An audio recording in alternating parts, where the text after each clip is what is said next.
हरिहरानंद विचार मंच की प्रभात वाणी। ओम भद्रं कर्णेभ्यः शृणुयाम देवाः, भद्रं पश्येमाक्षभिर्यजत्राः स्थिरैरङ्गैस्तुष्टुवांसस्तनूभिः, व्यशेम देवहितं यदायुः। ओम पूर्णमदः पूर्णमिदं पूर्णात् पूर्णमुदच्यते, पूर्णस्य पूर्णमादाय पूर्णमेवावशिष्यते। ओम शांतिः शांतिः शांतिः। परम पूज्य आत्मन, सुप्रभात। मैं उदयपुर, राजस्थान से हरिहरानंद विचार मंच की दिव्य प्रभात वाणी के इस अत्यंत तेजस्वी और अनुभवसिद्ध अंक के साथ उपस्थित हूँ। आज के इस पावन सत्संग का वाचन मैं, आपका आत्मीय कपिल देव आमेटा, हृदय में उस साक्षात सत्य का अनुभव करते हुए आप सभी के मंगल हेतु प्रस्तुत कर रहा हूँ। हरिहरानंद विचार मंच की इस पवित्र और स्वानुभव के प्रकाश से आलोकित प्रभात वेला में आप सभी सत्य के साधकों, आंतरिक चेतना के प्रेमियों और उद्धार के ज्ञान को त्याग कर स्वयं को जानने के अभिलाषी महानुभावों का हृदय की अनंत गहराइयों से हार्दिक स्वागत है। कल के अंक में हमने स्वामी जी की उस दिव्य महिमा को समझा था, जिन्होंने अगम और कठिन ज्ञान को अत्यंत सरल बनाकर हमारे हृदय तक पहुंचाया। आज स्वामी जी हमें उस अंतिम कसौटी पर ले चलेंगे, जहां पंडित और ज्ञानी के बीच का भ्रम सदा के लिए समाप्त हो जाता है। आज हम जानेंगे कि वह कौन सा ज्ञान है जिसे कोई ग्रंथ नहीं सिखा सकता और जिसे कोई शिक्षक नहीं रटा सकता। आज की वाणी हमें सिखाएगी कि कैसे अपने स्वयं के अनुभव की अग्नि में तपकर ही हम उस सत्य को गा सकते हैं जो ब्रह्मांड का आधार है। श्रीमद् भगवद गीता से दिव्य प्रेरणा। प्रिय श्रोताओं, आध्यात्मिक मार्ग पर शास्त्रों का अध्ययन केवल प्रवेश द्वार है, किंतु मंदिर के भीतर का दर्शन तो स्वयं के अनुभव से ही होता है। भगवान श्री कृष्ण ने गीता के दिव्य उपदेशों में बुद्धि के मोह से पार जाने और साक्षात बोध प्राप्त करने के विषय में जो अमृत वचन कहे हैं, वे प्रत्येक साधक के लिए परम सत्य का मार्ग खोलते हैं। श्लोक। यावानर्थ उद्पाने सर्वतः संप्लुतोदके, तावान सर्वेषु वेदेषु ब्राह्मणस्य विजानते। श्रीमद् भगवद गीता अध्याय 2 श्लोक 46। व्याख्या और भावार्थ। इस अत्यंत गंभीर और मर्मस्पर्शी श्लोक में योगेश्वर श्री कृष्ण ज्ञान के वास्तविक स्वरूप का वर्णन करते हुए कहते हैं कि हे अर्जुन, सब ओर से परिपूर्ण जलाशय के प्राप्त हो जाने पर छोटे जलाशय में मनुष्य का जितना प्रयोजन रहता है, ब्रह्मा को तत्व से जानने वाले ब्राह्मण का समस्त वेदों में उतना ही प्रयोजन रह जाता है। यहाँ भगवान स्पष्ट कर रहे हैं कि जैसे जिसके पास विशाल और निर्मल सरोवर है, उसे छोटे कुओं या गड्ढों के पानी की आवश्यकता नहीं रहती, वैसे ही जिस साधक ने स्वयं परमात्मा का अनुभव कर लिया है, उसके लिए शास्त्रों के शब्द केवल गौण रह जाते हैं। शास्त्र केवल मार्ग दिखाते हैं, लेकिन जब आप मार्ग के अंत पर पहुंचकर स्वयं ईश्वर के सम्मुख खड़े हो जाते हैं, तब उन शब्दों की आवश्यकता समाप्त हो जाती है। अनुभव वह महासागर है जिसमें शास्त्रों की छोटी छोटी नदियां समाहित हो जाती हैं। आज का हमारा दोहा इसी स्वानुभव और वास्तविक पांडित्य के रहस्य को स्वामी जी के अमृतमयी शब्दों में अभिव्यक्त करता है। दोहा 53 उदास स्माइली स्वानुभव का गान। अब हम पूज्य स्वामी जी की दिव्य वाणी से निकली हरिहरानंद दोहावली के इस 53वें पावन सूत्र को अपने जीवन में धारण करेंगे। दोहा पाठ। नहीं पोथी में ज्ञानी, नहीं पंडित कहलाए, विभूति सोई ज्ञानी है, स्वानुभव से गाए। भावार्थ। यह दोहा किताबी ज्ञान की सीमाओं को उजागर करते हुए अनुभवसिद्ध सत्य की श्रेष्ठता को सिद्ध करता है। स्वामी विभूति शंकर जी एक बार फिर यह स्पष्ट करते हैं कि कोई भी व्यक्ति केवल ग्रंथों के अध्ययन मात्र से या पोथियों को रट लेने से वास्तविक ज्ञानी या पंडित नहीं बन सकता। उनकी दृष्टि में सच्चा ज्ञानी केवल वही है जो स्वानुभव अर्थात साक्षात आत्म साक्षात्कार को प्राप्त करता है। स्वामी जी समझाते हैं कि वास्तविक ज्ञान वह नहीं है जो बाहर से भीतर भरा जाए, बल्कि वह है जो भीतर के अनुभव से वाणी में फूट पड़े। जो साधक अपने स्वयं के अनुभव को अपने वचनों में प्रकट करता है या गाता है, वही जगत का पथ प्रदर्शक है। स्वामी जी का समस्त साहित्य दर्शन और उपदेश इसी स्वानुभव की ठोस आधारशिला पर टिका था। यही कारण है कि उनके शब्दों में श्रोताओं के हृदय को झंकृत करने वाला गहरा प्रभाव था। दोहे की विस्तृत व्याख्या और आध्यात्मिक विश्लेषण।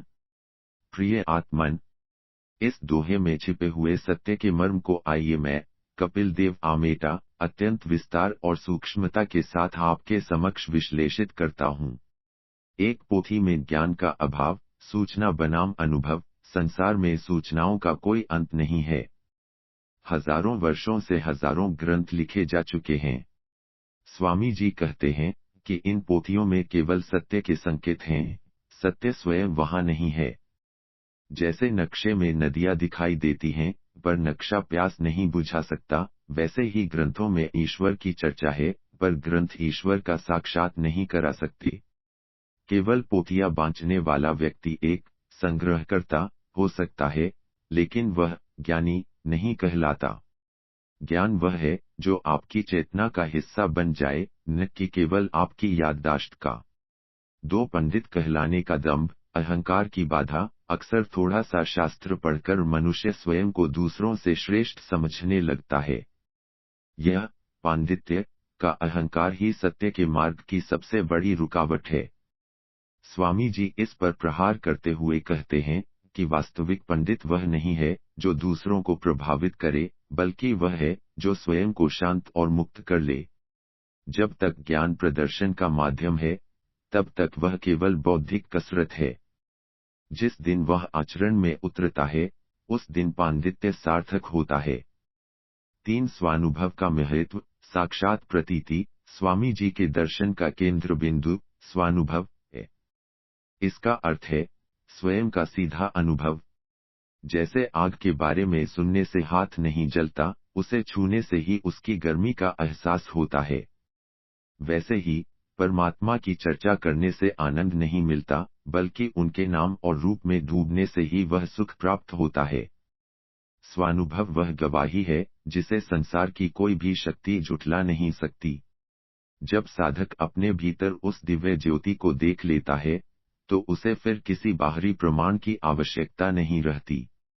चार अनुभव का गान, शब्दों में प्रभाव का रहस्य। स्वामी जी कहते हैं, स्वानुभव से गाए। उनके वचनों में जो शक्ति थी, वह शब्दों के चयन से नहीं बल्कि उनके पीछे छिपे अनुभव के बल से थी। जब कोई व्यक्ति स्वयं सत्य को जीकर बोलता है, तो उसकी वाणी तीर की तरह सुनने वाले के अंतःकरण को भेद देती है। ऐसा ज्ञानी जो कुछ भी कहता है, वह शास्त्र बन जाता है। वह शब्दों के पीछे भागने के स्थान पर सत्य को सीधे शब्दों में उतार देता है। यही वह कला है जो स्वामी हरिहरानंद जी के प्रत्येक प्रवचन और दोहे को अमर बनाती है। एक प्रेरक दृष्टांत, मिश्री की मिठास और विद्वान की बहस। प्रिय आत्मन, इस विषय की गहराई को समझने के लिए एक छोटी सी कथा का श्रवण करें। एक बार एक बहुत बड़े विद्वान पंडित एक गांव में आए। उन्होंने वहां के अनपढ़ लेकिन पहुंचे हुए एक संत को चुनौती दी कि चलो ईश्वर के निराकार स्वरूप पर शास्त्रार्थ करते हैं। विद्वान ने उपनिषदों के सैकड़ों श्लोक सुनाए और तर्क दिया कि ईश्वर ऐसा है, वैसा है। संत शांत बैठे मुस्कुराते रहे। जब विद्वान चुप हुए, तो संत ने अपनी झोली से मिश्री का एक टुकड़ा निकाला और विद्वान के हाथ में देते हुए बोले, महाराज, आप तो बहुत बड़े पंडित हैं, जरा इसे चखकर बताइए कि इसकी मिठास कैसी है। विद्वान बोले, यह क्या सवाल हुआ? मिठास मधुर है, तृप्तिदायक है। संत ने फिर पूछा, पर यह मिठास दिखती कैसी है? इसका आकार क्या है? इसकी गहराई कितनी है? विद्वान उलझ गए और बोले, मिठास को शब्दों में कैसे समझाऊं? वह तो बस चखने पर ही पता चलती है। संत धीमे से बोले, महाराज, बस यही बात ईश्वर के साथ है। आपने ईश्वर के बारे में बहुत पढ़ा है, लेकिन चखा नहीं है। मैंने उन्हें चखा है, इसलिए मेरे पास तर्क नहीं, केवल अनुभव का आनंद है। विद्वान का अहंकार टूट गया और उन्होंने समझा कि स्वानुभव के बिना सारा पांडित्य व्यर्थ है। आज का संकल्प और साधना सूत्र। प्रिय आत्मन, इस वाणी को अपने जीवन के व्यवहार में उतारने का प्रयास करें। आज के लिए आपका विशेष संकल्प यह है। आज आप किसी भी सुनी सुनाई बात को अपनी धारणा नहीं बनाएंगे। आज आप यह प्रयास करेंगे कि जीवन का प्रत्येक कार्य, चाहे वह छोटा हो या बड़ा, पूर्ण सजगता और अपने स्वयं के अनुभव से करेंगे। आज जब आप पूजा या ध्यान में बैठें, तो केवल शब्दों को न दोहराए, बल्कि उन शब्दों के पीछे छिपे भाव को महसूस करने का प्रयास करें। आज आप यह विचार करेंगे कि मेरा सत्य क्या है, मैंने स्वयं क्या जाना है। याद रखें, दूसरे का जलाया हुआ दिया आपके घर का अंधेरा दूर नहीं कर सकता, आपको अपना दीपक स्वयं ही जलाना होगा। परम पूज्य आत्मन, आज हमने समझा कि वास्तविक ज्ञान वह है जो हृदय की गहराई से स्वयं के अनुभव के रूप में फूटता है। आइए आज हम बाहरी पांडित्य को त्याग कर आंतरिक अनुभव की ओर बढ़ने का संकल्प लें। स्वामी जी की यह वाणी हमें वह साहस और स्पष्टता प्रदान करे जिससे हम समस्त किताबी बोझ को उतारकर उस हल्के और मुक्त सत्य का साक्षात्कार कर सकें। इन्हीं दिव्य विचारों, पावन संकल्पों और परम पूज्य स्वामी जी के अनंत आशीर्वाद के साथ मैं कपिल देव आमेटा आज की इस प्रभात वाणी को यहीं विराम देता हूँ। आप जहाँ भी रहें, आपका स्वानुभव ही आपका सबसे बड़ा गुरु बना रहे। आप निरंतर सुनते रहिए हरिहरानंद विचार मंच की यह दिव्य और कालजयी प्रभात वाणी। धन्यवाद। ओम शांति शांति शांति।